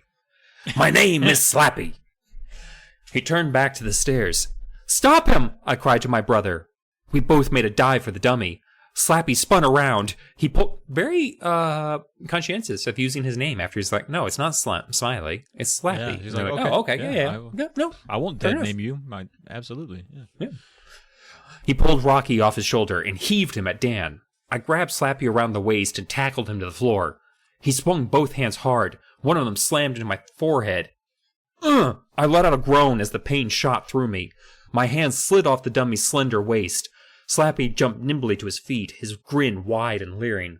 He was enjoying this, like a sicko. He kicked me in the side with the toe of his big leather shoe. My head still throbbing, I rolled out of the way and turned back in time to see Dan grab the dummy from behind. Dan drove his head into the dummy's back. They both dropped hard to the floor. "Let go of me, slave!" Slappy demanded in his ugly, hoarse voice. "You are my slave now! Let go of me! I order you! Hey! No, seriously!" I pulled myself to my knees as Dan and Slappy wrestled over the floor. "He's so strong!" Dan called out to me. Slappy rolled on top of him, started to pound him with his wooden fists. I grabbed Slappy by the shoulders and tugged with all my strength. Slappy swung his arms, thrashing at my brother. I pulled hard, trying to tug him off Danny's stomach. "Let go! Let go!" the dummy shrieked. "Let go, slave!" "Get off him!" I cried. We were making such a racket, I didn't hear the attic door open downstairs, and I didn't hear the footsteps running up the stairs. A face appeared, and then a large body. A large, fat, thick body of a man gone to seed. "Dad!" I cried breathlessly. "Dad, look!" "What on earth?" Dad exclaimed. "Dad, it's alive! The dummy is alive!" I shrieked. "Huh?" Squinting through his glasses, Dad lowered his gaze to the dummy on the floor. The dummy sprawled lifelessly on its back beside Dan. One arm was twisted beneath its back. Both legs were bent in two. Every time, these dummies, man, they really know how to. They really know how to do it, don't they? Go flop. Timing's everything. Just flop immediately. Yeah. So Dan and Trina are just like, "The dummy's alive!" The dad's just like, "Shut the fuck up! Why every night at midnight? Why is this? What is... And I know, man. like another 20 minutes of that. I really thought he was going to... Just throw them out the window. Here. I really thought so. Yeah. I mean, he does ground them. And then Trina's just like, "I took pictures." And then she finds her camera and the film's been exposed and ruined.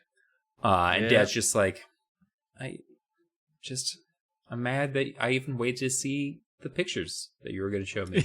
I'm mad that I stopped for a second. Yeah, it's just Jesus Christ. So Dad storms out. Trina bends to pick up Slappy because they've got to pick up this mess. And Slappy, he winks and then he does bum, bum, bum. Yep, wet kissing noises. You gotta love those. Chapter 24. "Don't touch me, slave," Slappy growled. I gasped and jumped back. I still couldn't believe this was happening. I wrapped my arms around myself to stop my body from trembling. You're really alive?" Dan asked softly. "You bet your soft head I am," the dummy roared. What do you want?" I cried. "Why are you doing this? Why are you getting us all in this trouble?" The ugly grin spread over his face. "If you treat me nice, slaves, maybe I won't get you in any more trouble. Maybe you'll get lucky." He tapped his head and added, "Knock on wood." "We're not your slaves," I insisted. This always reminds me of, I think, what you said the last time we had a Slappy. It was just like, his only thing is, "You're my slave." And everyone's just like, "No, we're not." And that's it. That's all. That's his whole plan. Yes, occasionally he threatens to kill the family dog, but it's just like, yeah, come on, man, fuck off. He tossed back his head and let out a dry laugh. "Who's the dummy here?" he cried. "You or me?" You carried Rocky downstairs all those times?" Dan asked. I could see that my brother was having a hard time believing this too. "You don't think that bag of kindling can move on his own, do you?" Slappy sneered. I had some fun with that ugly guy. I put him at the scene of the crimes to throw you off the track, to keep you slaves guessing. And you smashed Zane's camera and ruined the dinner party, I demanded. He narrowed his eyes to evil slits. I'll do much worse if you slaves don't obey me. I could feel the anger rising through my body. You're going to ruin everything, I screamed at him. You're going to ruin our lives. You're going to keep us from going to camp this summer. Slappy snickered. You won't be going to camp. You'll be staying home to take good care of me. Then I exploded. No! I uttered a long wail of protest. Probably a low wail, knowing RL. I grabbed his head in both hands. I started to tug. I remembered his head had been split in two when Dad found him. I planned to pull his head apart, to split it in two again. He kicked his legs frantically and thrashed his arms. His heavy shoes kicked at my legs, but I held on tight, pulling, struggling to pull his head apart. Let me try, Dan called. I let out a sigh and dropped the dummy to the floor. It's no use, I told Dan. Dad did too good of a job. It's glued tight. Anyway, they're not able to pull his head apart, and Slappy taunts out like this one. Slappy's like, hey, why don't we play a little game where we take turns being kicked down the stairs? And then he laughs at his own joke like I just did. He's like, and then Trina's like, bing, light bulb goes off. She's like, wait a minute. I got a plan. I know how to stop him for good. Bum, bum, bum. Grab him by the heels and slam him against the wall, like that way? Yeah, love that. Yeah. So Trina, she goes down low, gets him around the ankles and tackles him, brings him down. He's struggling. He's like, no.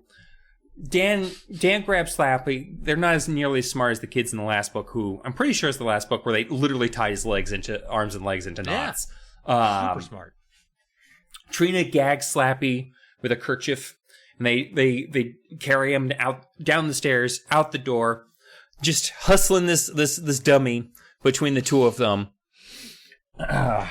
and sneaking barefoot across the evening grass, and they get to the well that we saw earlier, where it takes a long time for a stone to fall. So, in case you're wondering why that scene was there earlier in the book, and then so Trina and Dan have a bit of a point where Dan's just like, I don't know if I can kill another living being. And Trina's just like, it's a fucking dummy. And they toss it into the well, and they hear it splash. And they're like, yeah, I'm glad we killed a sentient being. We did it. So they head on back home.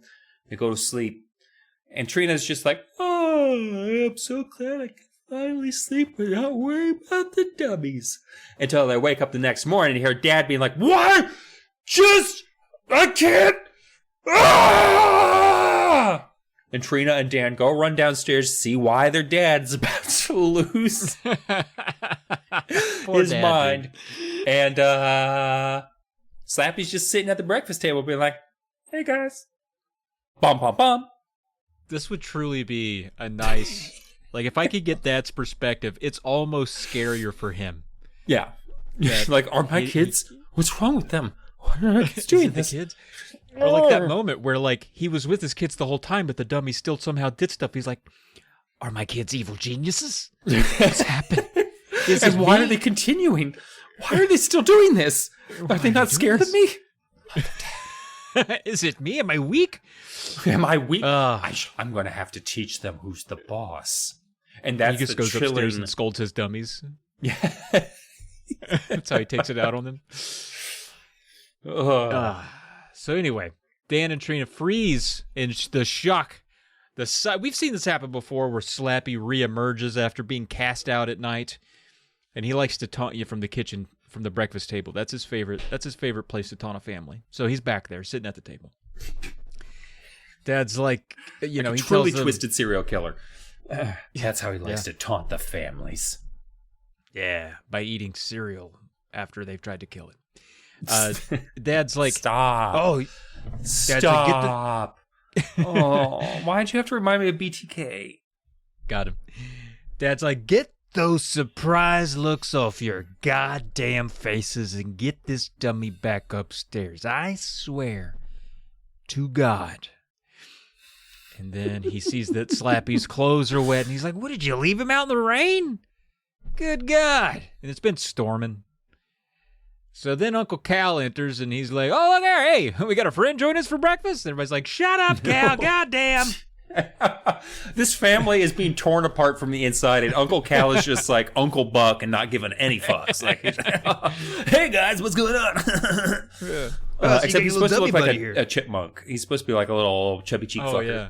When they took a picture of a chipmunk earlier, I thought for sure that was going to come back. Like, I had one of a Travie moment. It was just like, oh, they took pictures of chipmunks. Write that down. Uncle Cal looks like chipmunks.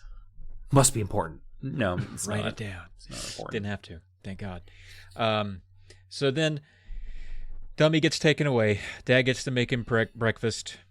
Trina's like, okay, I got to get this off my chest. I got to tell Dad. Okay. Dad, Slappy's alive and evil. He's been doing it all. We threw him in the well because he's been terrorizing the family. And then he came back this morning. And Dad's like, hold on a minute. I'm trying to get him. What'd you say? There's a lot of noise in here, sweetheart. I got bacon fried. I'm trying to get these pans and stuff. What'd you say there? And she's like, Dad, I said Slappy was alive. And he's like, don't bring up Slappy again. I swear to God, if I hear you say one more thing about Slappy or Smiley or Wilbur or Annie or any of them, I'm going to fucking kill you and your brother. Just get the dummy out of here. And she's like, okay, Father. And so she takes the dummy. Her and Dan carry him back upstairs. Dad's irate. They're not even hungry anymore, but they're going to have to eat breakfast in front of him and through crying because everybody's upset. And they take the dummy's heavier now because all of his clothes are wet. And they take him upstairs. And then halfway up, Slappy, he turns to life and he chuckles. He's like, nice try, slaves. But give up. I'm never going away. Never. Bum, bum, bum. Little bastard. Trina and Dan are just chilling in the den. I'm like, ugh. Slappy, huh? Dad's losing it. Uncle Cal and Zane, they're not around. They went to town. You know, they probably live near some city that, like, Zane and Uncle Cal are just like, oh, let's go get our pictures taken in front of that big fucking arch or whatever. I don't know. Bah. Trina's, probably shouldn't have tried to tell Dad about him, huh? Dan's like, no. Dad's not going to believe that the dummy's alive. Yeah, literally. Trina's Dad like, would be the worst person to tell. Maybe Mom I could see. I would even tell Uncle Cal before I told Dad. Because Uncle Cal might at least help us destroy the dummy thinking it's funny. Like, because he likes destroying Dad's possessions and ruining everything that Dad's ever worked for. But, yeah. So Trina remembers, I remember I read some fucking bullshit words. Maybe if I read them again, Slappy will go back to sleep. Smart. Now we're thinking. So she drags Dan upstairs. They go up in the attic, and she sees that Slappy's eyes are closed, and he's sleeping, which is interesting because his eyes don't move. So that's got to be he's sleeping. Honestly, actually, I believe that. Like if his eyeballs don't move on their own, because they're just painted on too. I think. Mm-hmm, that's true. Yeah. Do they open and close? And they don't move side to side. Emote. Oh yeah, he can open and close his eyes. I think they just can't move. I think the eyelids move. Whatever. Who cares?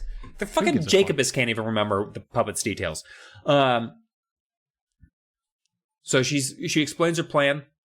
I'm going to get the piece of paper out of the coat pocket, of the dummy's coat pocket. I'm going to read it. And then he's going to die. And Dan's like, sure. Let's do that. I do like Dan. Dan is such a great accomplice younger brother. He's just like, yeah, that's... Whatever, man. If you think that'll work. As far as plans go, that's the only one we have, so I'm kind of into it. I mean, it's better than trying to pull his head apart. I made my way over to Slappy. I knelt down on my knees beside him. I took a deep breath and held it.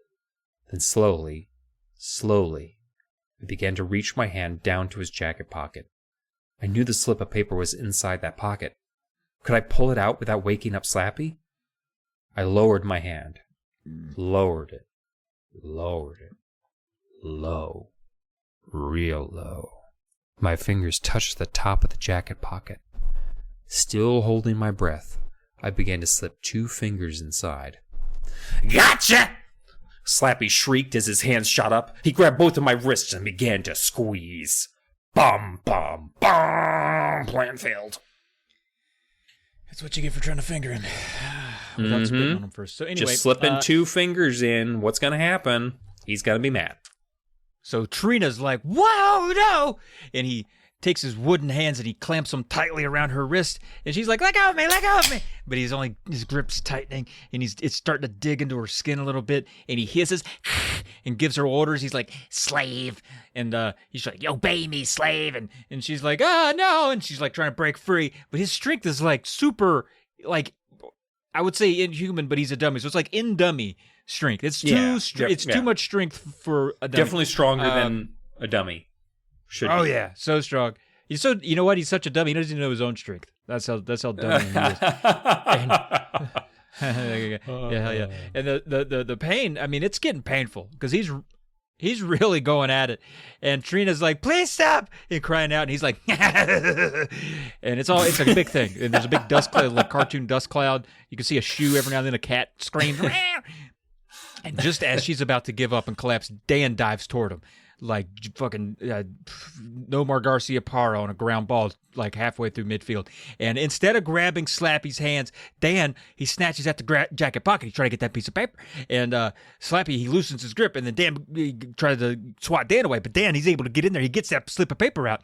And the dummy's like swiping at him. But Dan manages to get it out. And he unfolds a piece of paper. And just in time, he raises it and he shouts. He goes, "Karu Maria Yamu Moluno Karado!" And then they're just watching. And I was like, well, okay, well, when's he gonna fall over dead? When's Slappy gonna go back to sleep there? And they're waiting, and they just keep waiting. Bum bum bum. Years pass, and he still doesn't die. So Slap is just like, that doesn't work. Funny story. It's true. Look it up. In the first book, they tried that shit. Still didn't work. And Trina's just like, "God bless America." And Dan's just like, "Well, I guess we're going to die. I guess we're going to die. We're going to die here, murdered by a dummy. Or be his slaves, because he's not that murderous. He's more just wants us to be a slave." Honestly, maybe it won't be that such a bad deal. You know, Trina? Like, maybe he just needs to be sanded occasionally. Like, what could he possibly want? He doesn't eat. You know? That's true. It couldn't be that bad. True. But then, not that bad. But then, Slappy's a little miffed. He doesn't like disobedience. You know how dummies are. Oh yeah, don't I? So he's like, I'm gonna take you guys to Paintown, population U2. He pushed his hands against the floor and started to climb to his feet. I backed up and saw the other dummies move. All of them.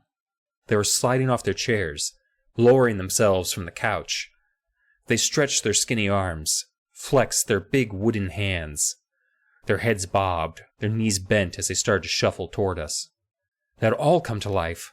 12 dummies, brought to life by those strange words Dan had cried out. 12 dummies staggering toward Dan and me. We were trapped between them, trapped in the circles they shuffled, dragging their heavy shoes, their eyes wide, locked on Dan and me. As they staggered and shuffled, moving stiffly, grinning so coldly, closing in on Dan and me. Bum, bum, bum! They're gonna get gangbanged by some puppets! Oh no. I'm gonna read chapter 30 because it's a short little guy. Wilbur limped toward us, his big chipped hand stretched out ready to grab us. Lucy's big blue eyes gleamed coldly as she staggered toward us. Arnie let out a high-pitched giggle as he pulled himself closer. Dan and I spun around, but we had nowhere to turn, nowhere to escape. The dummies' big shoes scraped heavily over the wooden floorboards, their knees bent with each step. They looked as if they would tumble to the floor, but they kept coming, lurching forward, bodies bending, heads bobbing. Alive. Wooden creatures, alive! Dan raised his hands over his face as if to shield himself. I took a step back, but the dummies behind me were closing in too. I took a long, deep breath and held it. Then I waited for their wooden hands to grab us. I uttered a loud gasp as Wilbur and Arnie staggered right past me. Huh? The dummies all brushed past Dan and me, as if we weren't there. I stared in shock as they circled Slappy. I saw Rocky grab Slappy by the collar. I saw Lucy grab Slappy's shoes. Then the circle of dummies moved in closer, tighter. I couldn't see what they were doing to Slappy, but I saw their skinny arms jerking and tugging. I saw them all struggling together, wrestling with him. Were they pulling him apart? I couldn't see, but I heard Slappy's scream of terror. Dan and I clung to each other, watching the strange sight. It looked like a football huddle, a huddle of dummies. The dummies grunted and groaned, muttering in low tones as they worked over Slappy. We couldn't see Slappy in the middle. We only heard one scream. We didn't hear him scream again. And then I heard the attic door open, footsteps on the stairs. Someone was coming up. Bum, bum, bum. It was Evan and Andy with a can of Monster Blood. Oh, fuck yeah, dude. Holy... Oh, my God, that's Evan and Andy's music.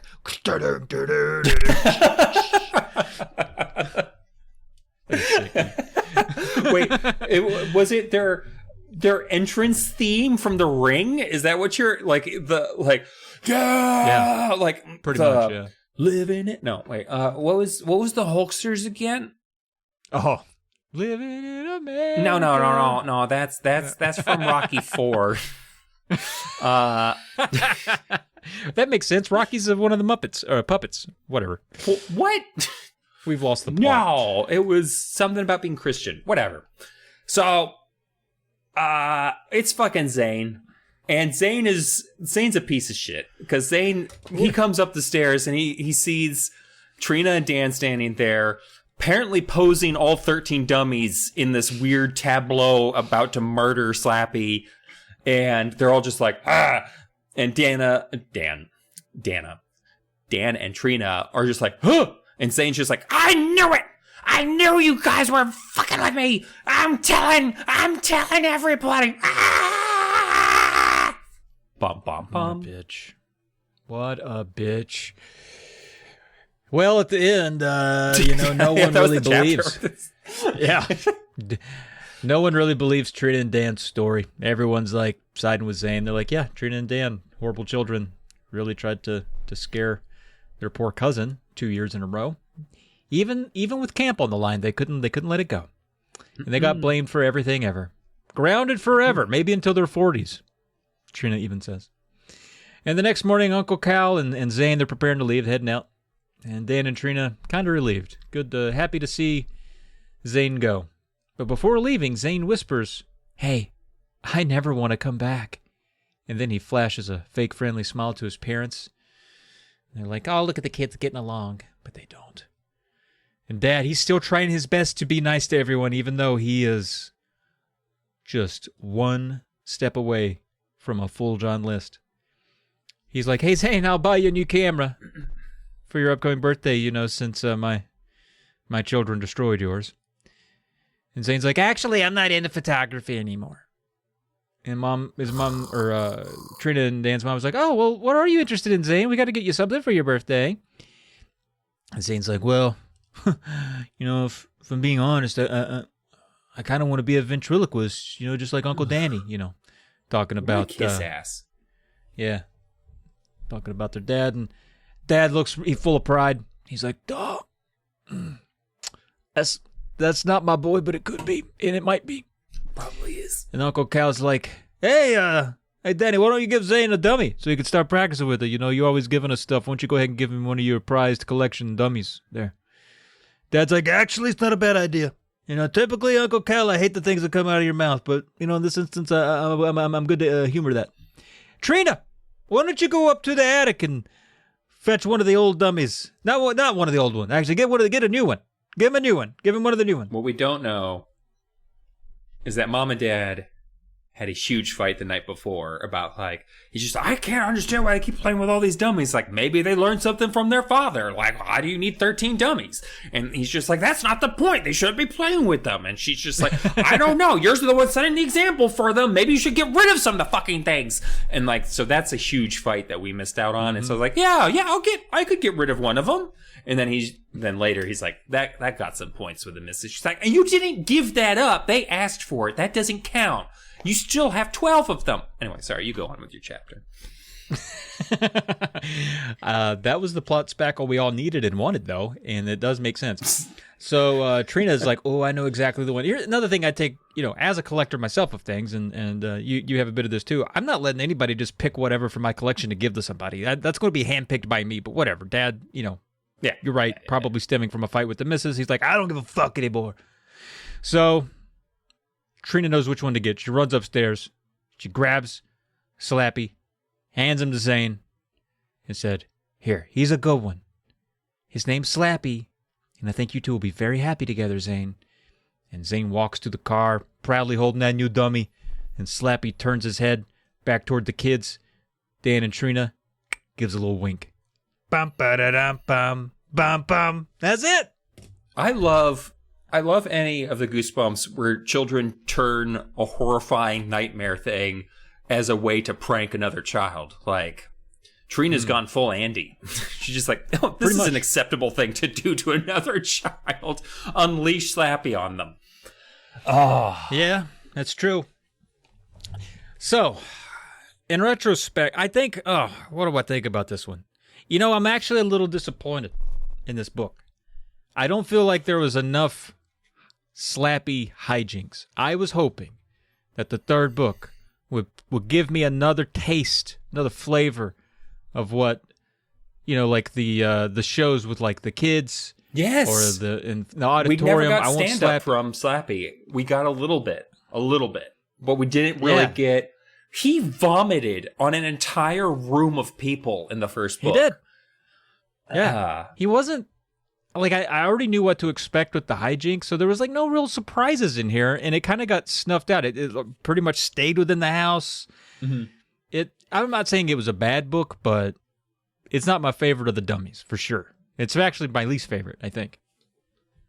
I would say that, too. We'll get to it when we get to the rating system, and I can explain further, because I have, like, a thing. But, yeah, I feel pretty similarly, where... This still is nowhere near as bad as the worst Monster Blood. No. But it's also nowhere near as good as the first Night of the Living Dummy, which is the best of the three still. 100%. Yeah. But yeah, it is very much like, all right, I get it. At least Monster Blood, it can be like, oh shit, they grew a hamster this time. That's weird. Whereas this time it's still like, oh, they somehow upped it to 13 dummies, and it felt less impressive than when fucking Dennis the dummy went ham on Slappy and cracked his skull open at the end of the last book. Like, that was more intense to me than 13 dummies. Apparently not doing much to Slappy, because all they did was just, I guess, rub him down until he's like, What did they do to him exactly? It's just like, hey... They apparently didn't break him enough. You're going to wreck it for the rest of us. Go to sleep. I don't even think about that. Because, like, they make it seem in the previous chapter that, like, he's getting ripped to shreds, but he's still enough together for the next day to be handed away. I feel like he did get ripped to shreds originally, but then he's like, wait, how do I end the book then? Meh. He didn't get ripped to shreds. Like, he just changed it to be like, oh, they just rubbed him or shook him or something. They beat him to submission. I don't know what happened. He might only be capable of small hijinkery right now. Like, just because he winked, maybe that's all he can do is like, I'll don't worry, I'll get Zane. Wink. Like, okay. It would be funny if all he does to Zane is just constantly, like, slowly move a little bit, because that's all he can do. And Zane's like, did it move? Do they have to put, like, the words back in his pocket for him to be reactivated at some point? I don't know. I don't know how the magic works. Yeah, because obviously, I don't think the other kids put the words back in his pocket. Didn't seem like it, but he keeps showing up with them in the pocket. I don't know. I mean, one time he showed up with a sandwich inside of him, so Lord only knows what's happening. That's true. I think that was the last one, actually. They reached up inside of him and pulled out a whole rotten sandwich. A ham sandwich. Yeah, it was nice. It was gross. Yeah, it was gross. All right. So for this, you know what? I mean, it was a fun ride. I think it's better than the average Goosebumper. I really do think that. There is a little bit when you get a Slappy book. There's some excitement. You know, you're looking forward to it.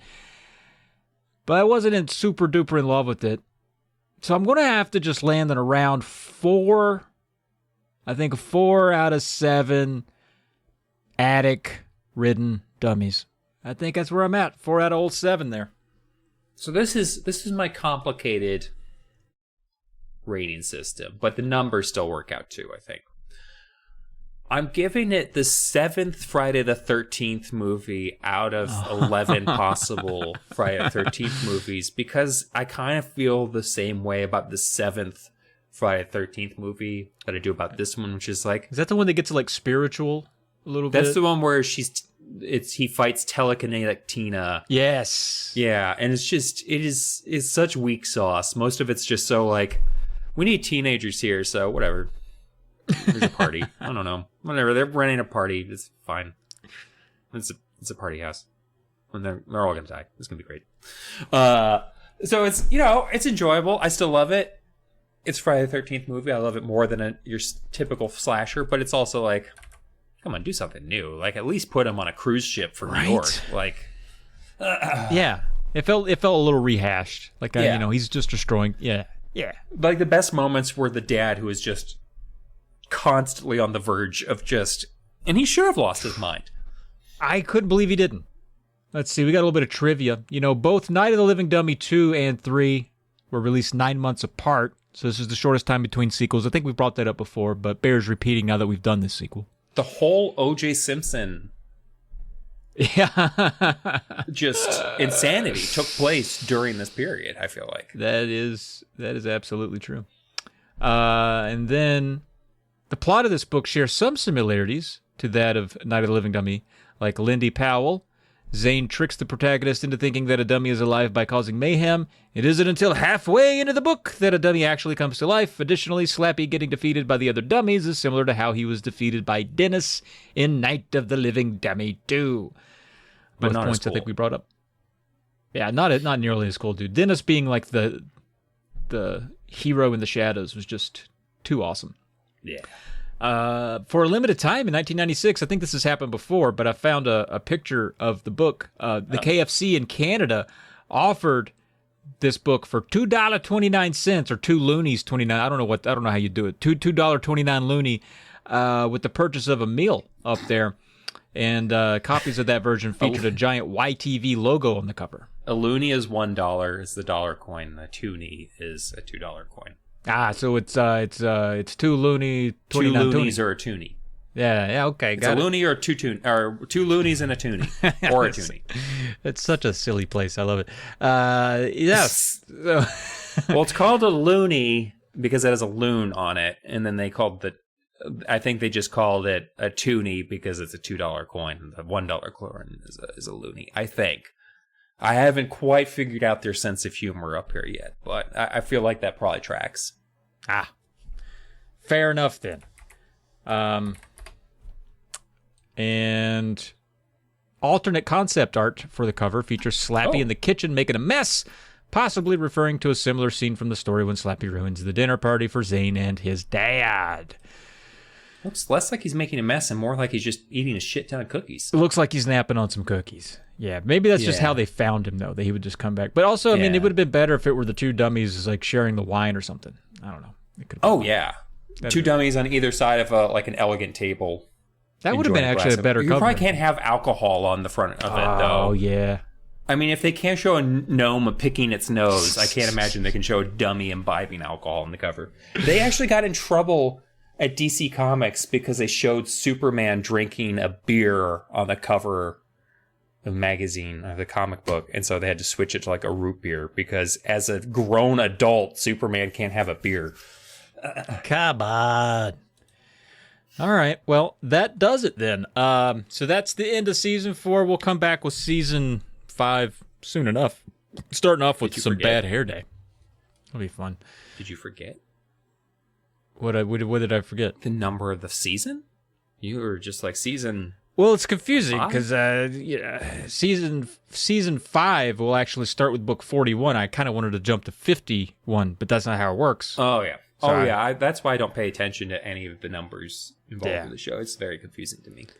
But we'll probably, we still got to do a Steintingler's 3 And we'll definitely watch more TV episodes in the interim, so we'll definitely have some filler episodes between now and then. But gotta rank some things. we gotta do our rank. Of course, we gotta do our ranking. We got more stuff to do, but if you'd like to, you can be like all the other cool kids that have reached out to us and emailed the show at wegotgoosebumpspodcast@gmail.com. That way we could stay in touch during the brief hiatus. Dylan's over there running that Blue Sky. We got Say Cheese and Pod. Hearing some nice things from the folks over there. Keep reaching out. We love it.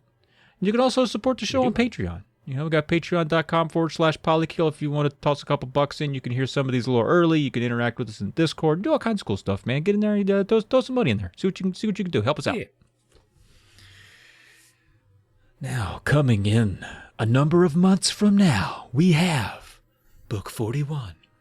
Trick cards, floating scarves, disappearing doves.